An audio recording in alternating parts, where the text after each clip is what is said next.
I still remember the sound of my uncle's laughter, sharp, cruel echoing through the dining room as everyone else joined in. He pointed at the medal in my hand and said, "They must have given you that for typing fast, huh?" No one defended me. Not my aunt, not even my cousin. The room was filled with laughter, and I sat there quiet, gripping the box that held 20 years of silence. They didn't know that the night I earned that medal, 47 men almost died. They didn't know that the man now laughing at me was the reason I was branded a failure. My name is Lakin Drew, and this is the story of how the truth finally spoke for itself. The air in Camden always carried that heavy salt smell, thick, damp, and impossible to wash off. It clung to me the moment I stepped out of the car, seeping into my sleeves, my hair the folds of a coat that hadn't seen this town in 20 years. I hadn't planned on coming back. Not after the silence that followed me out of this place, not after the looks that said more than words ever could. But there are moments when choice feels like an illusion. Ethan's ceremony was one of them. The hall was packed with veterans' flags and proud applause. He stood on the stage, his smile honest, wide, unguarded. When his eyes found mine at the back row, he froze just for a second. Surprise, maybe, or disbelief that I'd actually come. Later that night, the whole family gathered at Lance's house. The lights were too bright, the laughter too loud. Every word from my uncle had the weight of someone who'd never questioned himself. He lifted his glass, caught sight of me, and grinned. "Look who decided to show up! Must be nice to get a night off from pushing paper." Laughter spilled like cheap wine. I didn't bother correcting him. Instead, I sat at the far end of the table, away from the light, and set a small wooden box beside my plate. Inside lay the medal I never wore. Lance noticed it immediately.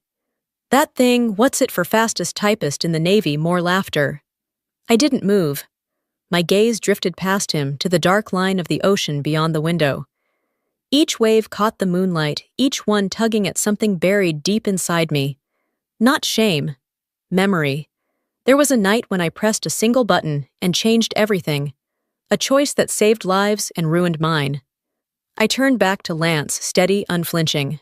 "Some things I said quietly aren't meant to be shown off."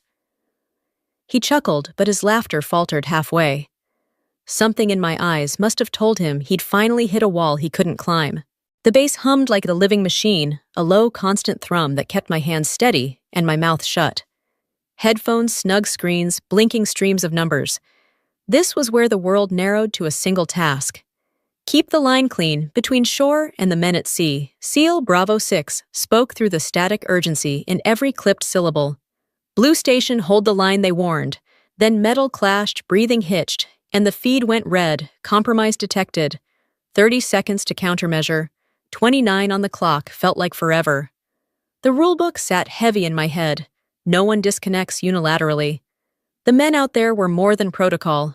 They were flesh and names I'd never meet. If I stayed, the enemy would triangulate their position. If I cut, the team would vanish into silence, and suspicion would fall on me. I closed my eyes and hit disconnect. The monitors went black. The room became a vault for my pulse. Minutes later, the intercom barked the words I feared most: Unit Bravo 6, lost contact. I held my hand on the console as if anchoring myself. 2 weeks of closed-door hearings followed, voices full of accusation, and facts corralled into official phrasing. "You disconnected out of procedure," they said. I answered simply that I thought they were being tracked. A week after reassignment, an unmarked envelope appeared on my desk. Inside, a single line: "Your decision saved 47 lives. CH." Beneath it, a medal stamped, classified. I wrapped it in cloth and locked it away. I never wore it. Miles told me to stay. "You did the right thing," he said, like a prayer meant to steady me. 3 days later, a storage facility exploded testing grounds for the very comms gear that had failed. Official reports blamed a technical fault. I knew better. The supplier name traced back to Drew Logistics. At his funeral, whispers were knives. My mother-in-law called me a curse. Lance said if I had kept quiet, none of this would have happened. I left that night, the town shrinking in the rearview as if it had never held me. 10 hours of highway and a silent radio later, I started over in a place where no one knew the price I'd paid for that one impossible choice. I kept to the shadowed end of the table, wine, long since cold watching Lance perform his stories like a man rehearsing his best lines. His voice filled the room proud and loud, painting Ethan as the family's big moment, while he smirked at me with the ease of someone who never expects a consequence. People laughed. Plates clinked. I let the noise wash over me and studied the seam of the tablecloth instead of meeting anyone's eyes. Then the door opened and the room changed. Admiral Carson Hale filled the doorway in a way no one else could. The room stilled on him for a single breath.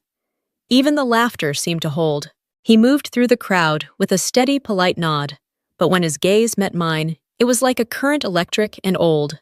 Lance, beaming, stepped forward to introduce him and boasted loudly about the ceremony.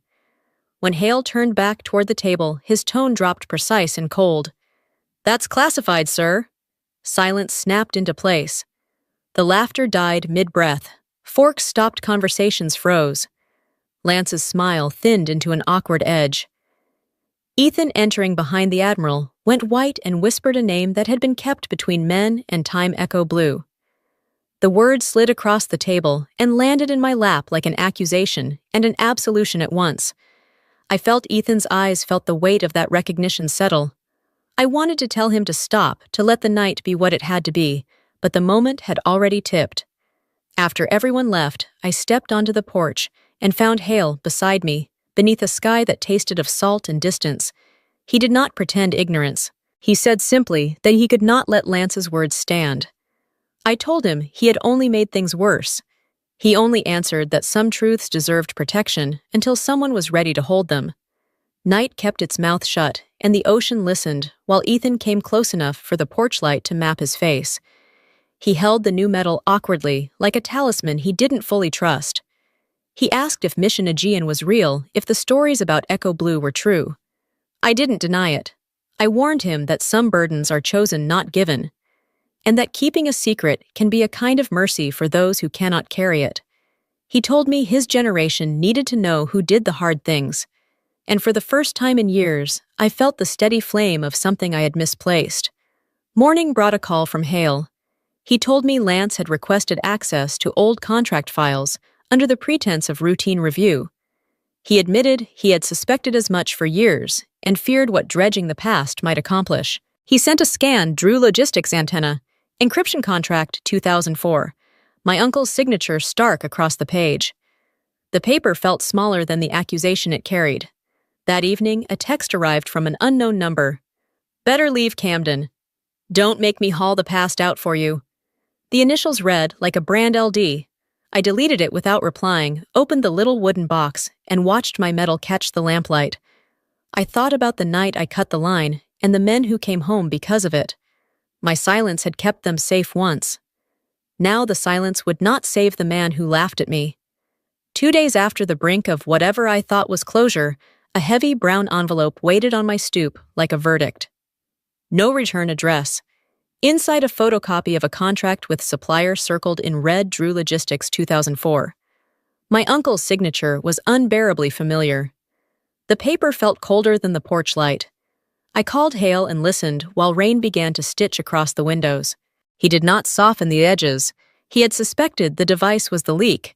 My disconnect had cut exactly the signal that device broadcasted. If I hadn't acted, his men would have been exposed. He would reopen Aegean, he said, but only with proof, hard proof. I asked him plainly if he would be willing to take down my family if that proof pointed at them. He answered that he would not let the honor of 47 men be traded for a ledger. That afternoon, Ethan turned up, cheeks raw from running a USB and a sheaf of memos trembling on his palm. He had cracked into the company archive and pulled internal notes, acknowledged antenna flaws, directives to sign off anyway to keep the contract. He knew the stakes. He also knew the cost to his career. He said he could not be complicit in buying silence. I put a hand on his shoulder and felt the same stubbornness I'd felt 20 years ago. Later, Hale warned that when the past is churned, it drags everything in its path. I looked at the black line of the sea and told him I had spent my life in that churn. Let it come. The storm arrived, hard wind battering the eaves as headlights carved lines across the room. Lance stood in the doorway, rain beating on his shoulders, breath smelling of whiskey and fury. He accused, he threatened, he tried to make my fear his currency. "Do you want to drag this family down?" He shouted, his voice a flint. He slapped his palm on the table like a judge delivering sentence and warned that money and connections would bury whatever I'd found. I told him I had acted where he had chosen profit over people. He scoffed that paper would not hurt him, that power made him untouchable. My answer was quiet, and even he might have money. But I had the truth, and the truth was no longer classified by his willingness to buy silence. Before his words could find purchase, boots sounded in the hall. Hale stepped in with 2 uniformed officers, the investigation having moved faster than Lance expected. Allegations were read, cuffs clicked. Lance screamed that we were liars. I said only that his decisions had consequences that reached beyond his ledger. When the car carried him away, the rain softened into a hush. Ethan asked if I was all right. I told him the peace we'd chase sometimes arrives only after someone finally speaks the truth. Hale stood under the porch light and without drama said that the classification he invoked earlier had been a shield until the person beneath it was ready to stand in the light. For the first time in a long while, I believed I was. I never imagined I'd walk through the gates of the Washington Navy Yard again. The air still carried the same sterile chill, the faint scent of polished brass and oil.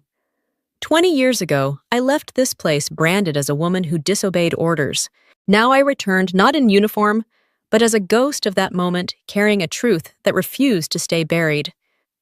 The hearing chamber was paneled in dark oak, the lighting too warm for the cold purpose it served. At one end of the table sat Admiral Carson Hale, composed unreadable, his ribbons glinting under the light. Across from him, Lance Drew waited pale beneath his expensive suit, fingers drumming the table, as though he could still dictate the rhythm of every room he entered. I was called last. Lance's attorney stood, voice polished and confident. He recited my record, every charge, every reprimand, until the room was filled with the sound of my past. Then came the question, was it true I'd accused my own uncle of sabotaging a Navy contract without proof? I said I had proof, a survivor who could verify it. They asked who, and I turned toward Hale. All eyes followed. The silence swelled until Hale's voice cut clean through it. He said I had saved 47 men, that my choice had prevented an ambush. The lawyer pressed again, demanding why, if that were true, my file was still marked as disciplinary. Hale didn't blink. "Because it's still classified," he said. The words fell heavy, final. The air tightened. Even the ceiling seemed to drop closer. Lance shot to his feet, shouting that I wanted revenge, that this was all a setup. I faced him and said I had kept quiet for 20 years to protect the Drew name, but when family used silence as a weapon, it was no longer loyalty, it was surrender. The presiding officer struck the gavel, announcing a review for partial declassification. I stood my chair scraping against the floor and walked toward the door. Behind me, Hale's footsteps echoed steadily. He said I'd done enough. I didn't look back when I answered that this wasn't enough, not yet.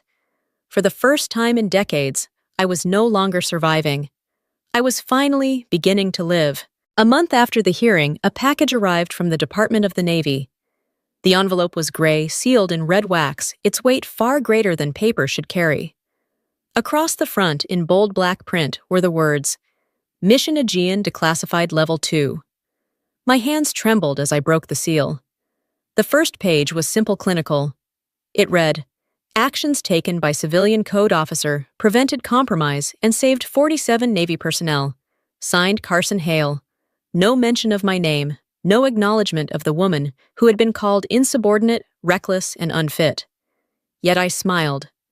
That was how gratitude looked in a world where thank yous were buried under layers of clearance codes. Later that afternoon, Ethan came by. He was out of uniform, his shirt wrinkled, his expression older than his years. He told me Lance had been stripped of all authority at Drew Logistics and that federal prosecution was underway. I nodded. The news didn't surprise me. He said he couldn't understand how someone could fall so far from their own pride. I told him pride was a fragile thing, too much of it, and a man would mistake it for worth. He stood there for a long time, searching my face, as though trying to measure the cost of my choices. I told him I once believed silence was sacrifice, but now I knew speaking was sometimes the only way left to protect what mattered. He reached out and took my hand, promising to defend me, as I had defended others. I laughed softly and told him he didn't need to. There are some battles that end the moment you stop hiding. When he asked what I had left after everything I said, peace. The kind that comes not from winning, but from finally being understood. That night, the radio carried a short segment on the investigation into retired Navy contractor Lance Drew. I turned it off halfway through. Outside, the sea whispered against the rocks. In the rhythm of the waves, I could almost hear the faint click of old transmissions, the sound of men breathing alive because a signal had gone dark. The past was finally quiet, and so was I. A year passed before I returned to Camden. The town smelled the same salt pine and memory. Summer light lay across the water like gold leaf, soft and endless. I walked the shoreline where it had all begun, the wooden box heavy in my hand. The tide came in slow breathing and rhythm with my steps, as if it had been waiting for me to come back. I stopped at the spot where Lance once laughed, where I'd set the metal down in silence and left it untouched for decades. The sea hadn't changed, only I had. I knelt in the sand and opened the box. The metal caught the sun and burned brighter than I remembered, as if it had been waiting for air after years of being buried. For the first time, I pinned it to my chest. The clasp clicked softly, a small sound, but it filled the empty space between the waves. It wasn't pride that brought it out, it was the quiet knowing that I had kept faith when no one believed me, that I had done what was right when the world called it wrong. An old veteran walked by his cane, marking steady prints in the sand. He paused, nodded at the metal, and said it was beautiful, that I must have done something brave. I smiled and told him, not brave, just necessary. He gave a little nod, the kind of understanding that passes between those who have carried things too heavy to explain, and continued down the beach. The sun sank lower, tinting the horizon copper. Each wave rolled forward, broke, and dissolved like the sound of a secret finally exhaled. I thought of Miles then, of his laugh, of the way he used to steady my hands when I doubted myself. I whispered to him that we'd made it, that the story had finally found its end. The evening breeze shifted, carrying the clean, sharp scent of the sea. I unpinned the metal, held it one last time, then placed it back in the box. The lid closed with a soft click. Not an ending, but a seal, a promise kept. I no longer needed to hide it, and I no longer needed to show it. When I turned to leave, the sky was half gold, half shadow. The sound of the ocean followed me, gentle, persistent, alive. It was the same sound that had once filled the radio room 20 years ago, only now I heard it for what it was. The sound of silence with a heartbeat. The sound of peace finding its voice.